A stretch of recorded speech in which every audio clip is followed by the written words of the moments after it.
too much further. The rotten moss on these trees means that we're getting close to the foraging grounds, my dear accomplice. I understand that you are mortal and that our predicament is rather dire.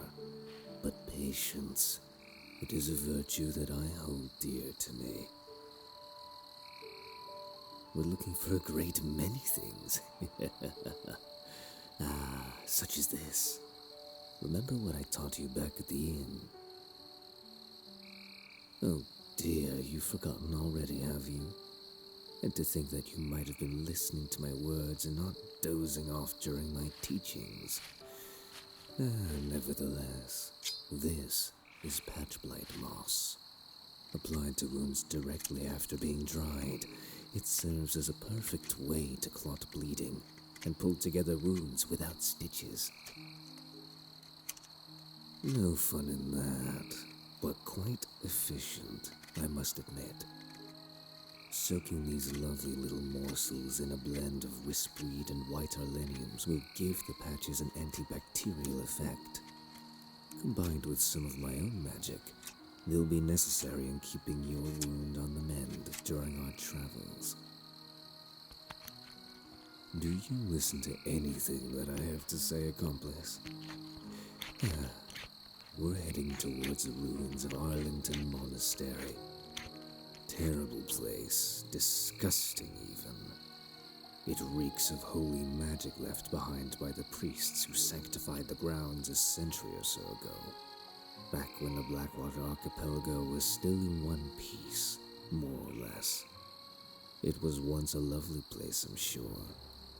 Marble halls, gold-gilded buttresses, and more than a few of those robed wretches waddling about, with their holy tomes and the like. A place of worship. But worship of a god that cares not of their namesake. Vitaria. Oh, how the followers of that whelp were so blindly led to believe that prayers and faith alone could protect them from the mists of Ballaston. No, I have no quarrel with them now. They're all dead. Pirate raids turned the place into a fortress rivaling that of the strength of Cossovo.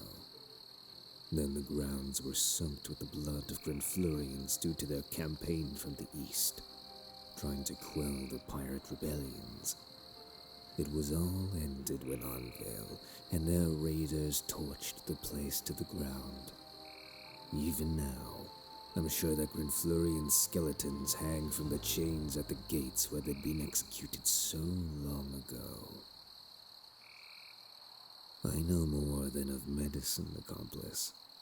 Having lived so long, gaining information that could prove useful to me in furthering my studies is half pastime and half work. History holds many secrets, and it's the same reason that I know to come here in search of healing herbs and other plants holding medicinal properties. Not just medicines, dear. I'll be searching for more supplies to make potions, poisons, alchemic ingredients for rituals and spells. Plenty. We've not much time here, and chance should have it that these grounds hold a wealth of that which I require. I intend on making the most of what time I have here. What after this?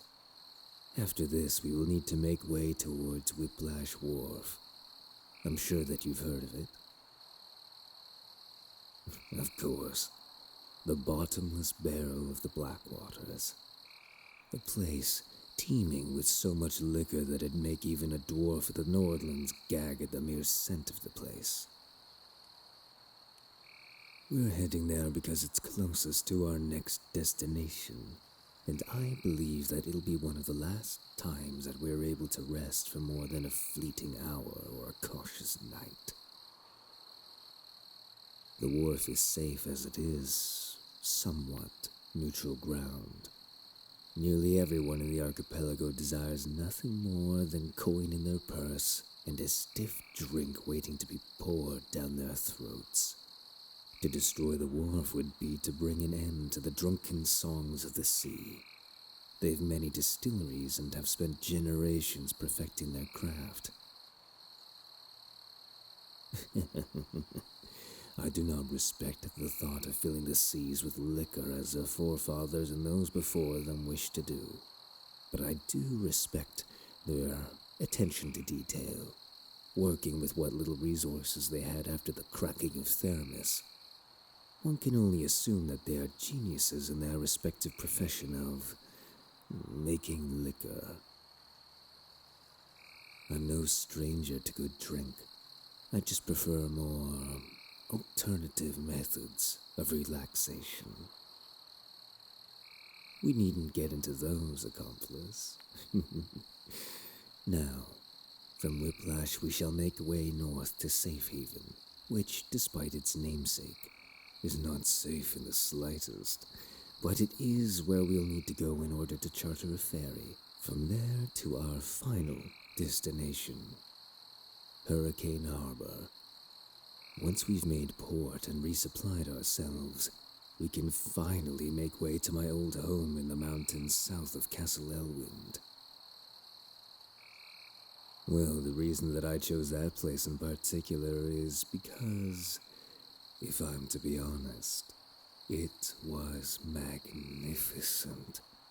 The view, the scent, all that chaos and war.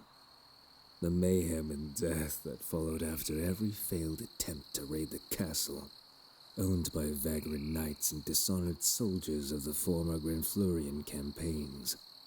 All of them searching for redemption, reaching with outstretched hands, grasping for any semblance of purpose.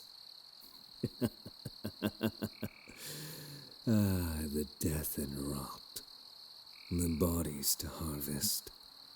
Oh, so marvelous were the days where I could sit and watch the theaters of war play out before me, drawing back those blood-red curtains to reveal that which I desired. Oh, yes, and of course it was a lovely little nook to hide myself in. The mountains are desolate and barren. Traversing the area after dark is nearly impossible, unless you're equipped 100 men strong with holy water and pikes at the ready. Even then, it'd be a feat of great determination to reach the rock face.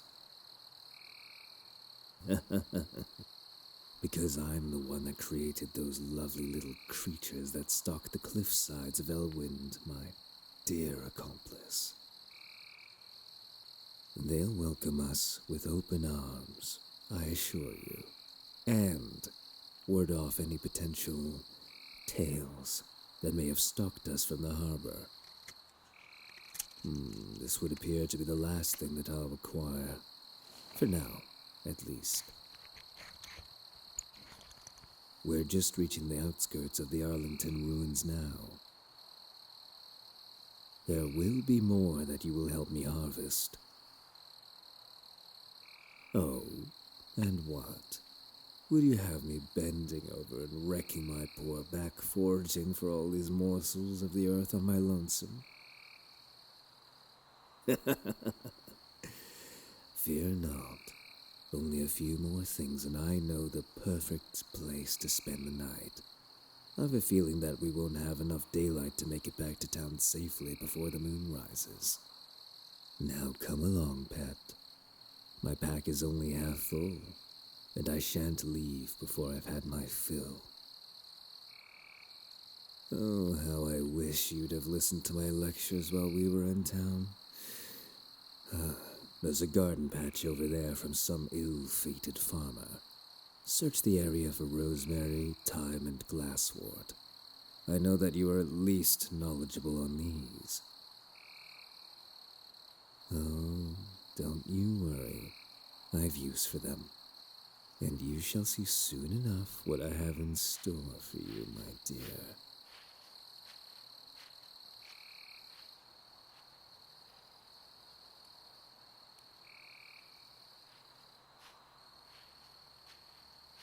Nightfall is upon us. Moonless sweet chains that make all one. We are here, our lodging for the night. Well, I can't be sure. I'd surmise due to the ample supply of wood and the rusty axe lodged into the stump there that this would have been a logger's hut at some point. Doesn't matter. Let's head on in. I'm sure that there will need to be some preliminary cleaning before we can get comfortable. Believe me when I tell you this, accomplice. No one's been here for a very long time. Now come in, make yourself at home. Not as bad as I thought it'd be. Could use some dusting, though.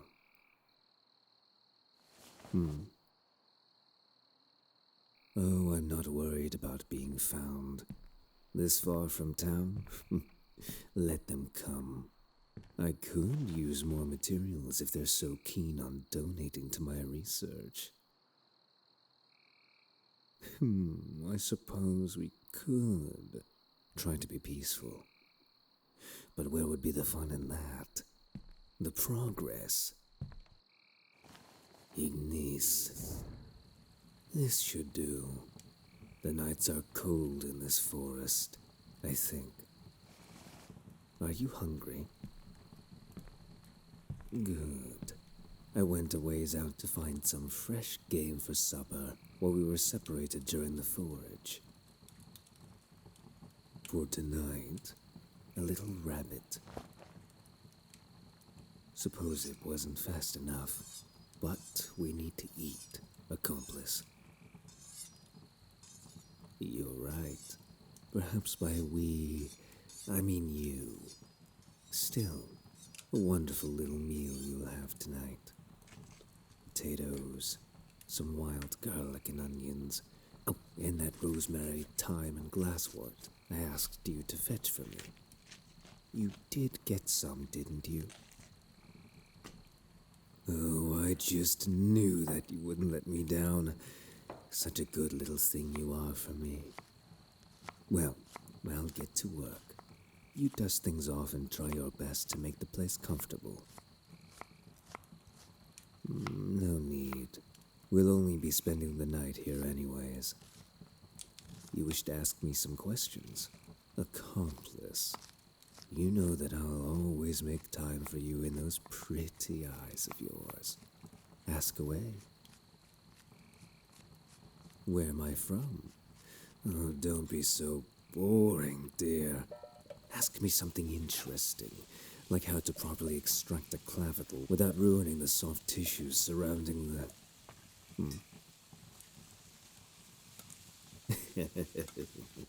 Of course, go on.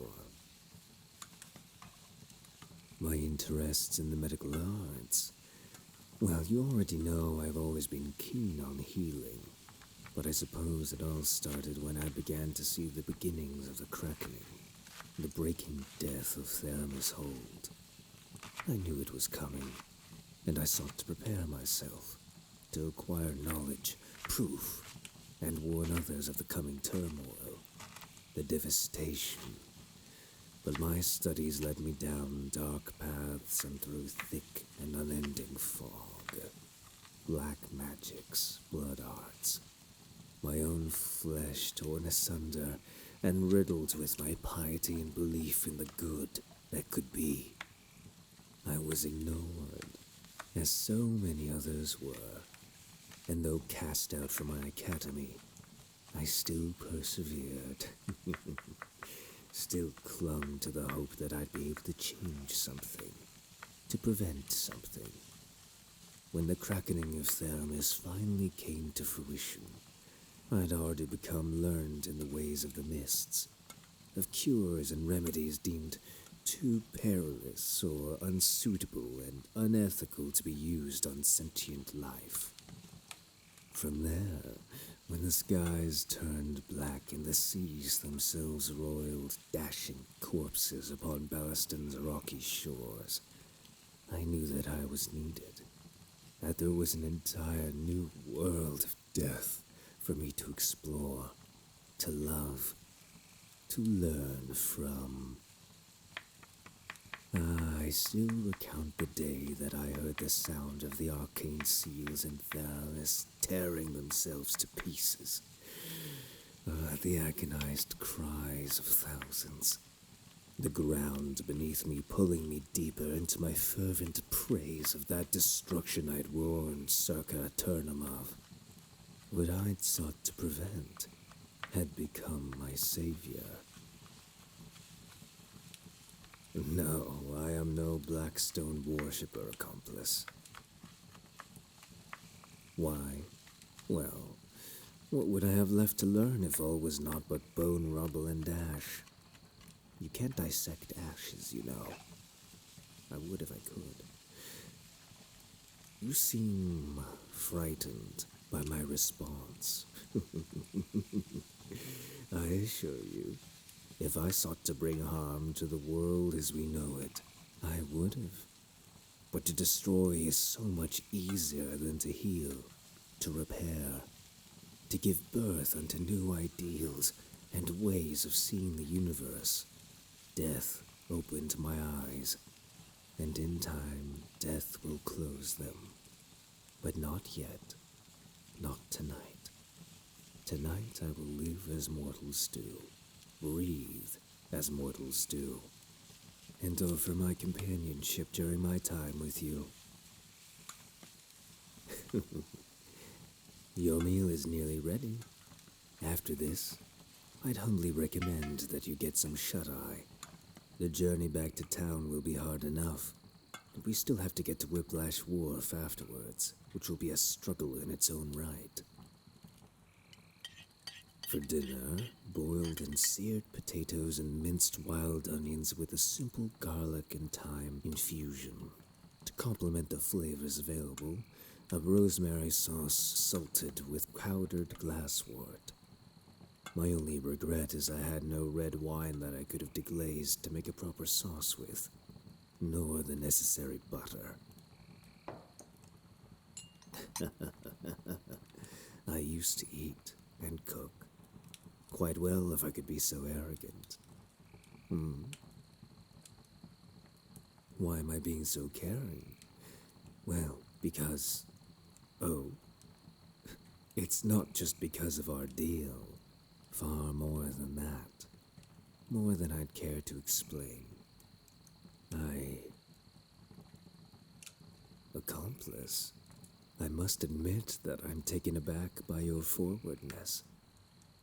Though I can't say I'm not happy you seem to be warming up to me. Well, the cause of my attentiveness for you is because I see something in you. A great potential.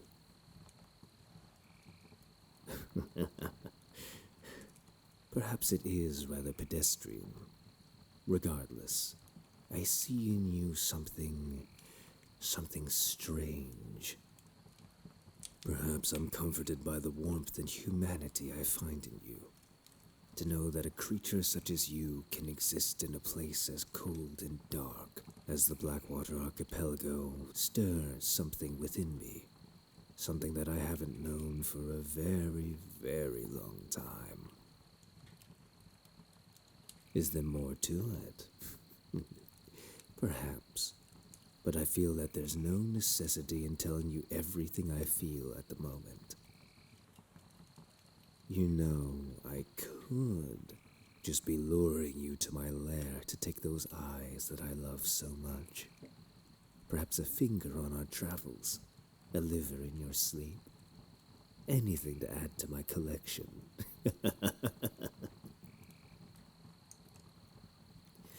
Oh, of course, of course. It's just a jest, I assure you. Unless necessary, I don't harm the living. Yes. Where do I keep all the body parts? The things for my collection, those sweet, tempting morsels. Well, that's my little secret. And I only hope that you never have to find out.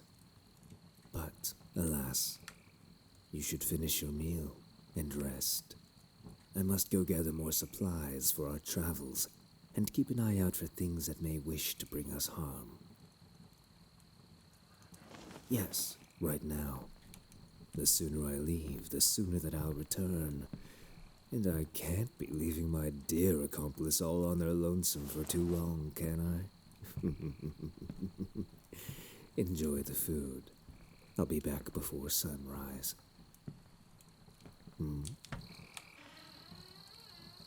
Oh, of course, dear.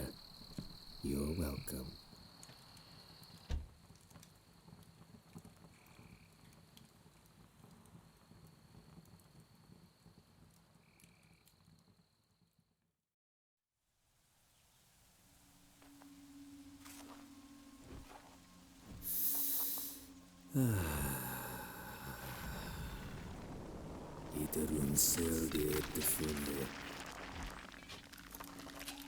You lot defend my little friend over in that cabin.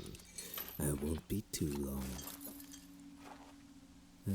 I wonder what wild things lurk in the shadows for me to hunt tonight. If I'm lucky, perhaps someone will try to rob a lonesome traveler such as me. Then I won't be able to help myself. Then I'll have more bodies to cut and collect.